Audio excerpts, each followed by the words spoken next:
বললো মাছ খাবে না, এবার আমার মাছ খেতে ইচ্ছে করছে, সুতরাং মাছের কালিয়ায় একটা ডিম সেদ্ধ করে ছেড়ে দিয়েছি।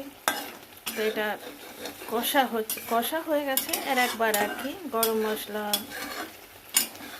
সব দিয়ে, কসুরি মেথিটা লাস্টে দেব। ছেলে চানে গেছে, তার আগেই এটা নেমে যাবে, কারণ আমরা খুব টালটালে ঝোল খাই না। আর এখানে হয়েছে আলু পোস্ত।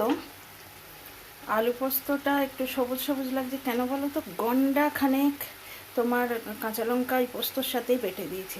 আচ্ছা, খুন্তিটা অলরেডি ডিমে করে ফেলেছি, তো তাই এটাকে ভালো করে কড়াই থেকে চেঁচে দেখাতে পারছি না, দূর থেকে এরমভাবে দেখাচ্ছি। আলু পোস্তটা হয়ে গেছে, এটাও প্রায় হয়ে এলো। রঙটা একদম চকটকে লাল এসছে, আমার ক্যামেরা কতটা ধরতে পারছে জানি না।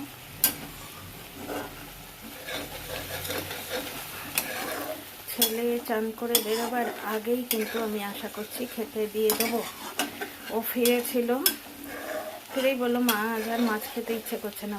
থ্যাংক গড মাছ ভাজা রয়েছে, আমি একসঙ্গে ভেজে নিই অনেকগুলো মাছ, বুঝলে তো আমার সুবিধা হয়। থ্যাংক গড আমি মাছের ঝোল করে রেখে দিইনি, আলু পোস্তটা করেছি আর সবে মশলা দিয়েছি কড়াইতে। বললো মা ডিম খেতে খুব ইচ্ছে করছে। আমার মাছ খেতে ইচ্ছে করছে। এরকম রান্না মা ছেলে, ও খাবে ডিম, আমি খাবো মাছ। আর একটা ঢ্যাঁড়সের সবজি আছে, আমি সকালবেলা একটা হেলথ ড্রিঙ্ক খাই, বুঝলে, তাতে ওখরাও সামিল আছে। সুতরাং ওই যে ঢ্যাঁড়সটা, সেইটা প্রত্যেক দিন আমাদের হয়, কোনো দিন সেদ্ধ হিসেবে, কোনো দিন ফ্রায়েড হিসেবে। তো এটা ঢ্যাঁড়সের সবজি আছে, ওটা আর দেখাচ্ছে না, ওটা ডাইনিং টেবিলে ক্যাসারোলে চাপা দেওয়া আছে। তাহলে এই খাবো এখন মা বাটায়। আর গরম গরম ভাত করে রাখা আছে ডাইনিং টেবিলে।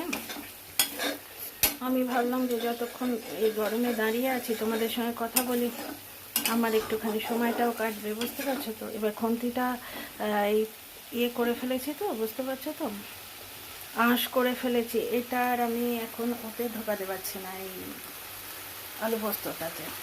যখন হাতা দিয়ে ভাত বাড়বো না, তখনই কিন্তু ওটাকে ম্যানেজ করে নেবো একটু। আমি একটু ওপর থেকে সর্ষের তেল দেব, আমার নিজেরটায়, ছেলেরটায় দেব না। ছেলে পাঞ্জেন্ট টেস্টটা নিতে পারে না, না সর্ষের নিতে পারে না সর্ষের তেলের নিতে পারে। অবশ্যই ননভেজ আমি সর্ষের তেলেই করছি, কিন্তু টেস্ট আলাদা।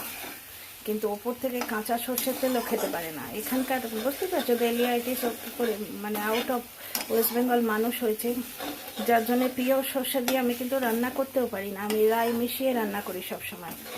তো চলো ডিয়ার ফ্রেন্ডস, মা ছেলের মোটামুটি মেনু তৈরি, আর একটা হেলদি ব্যাপার করা আছে, বললাম যে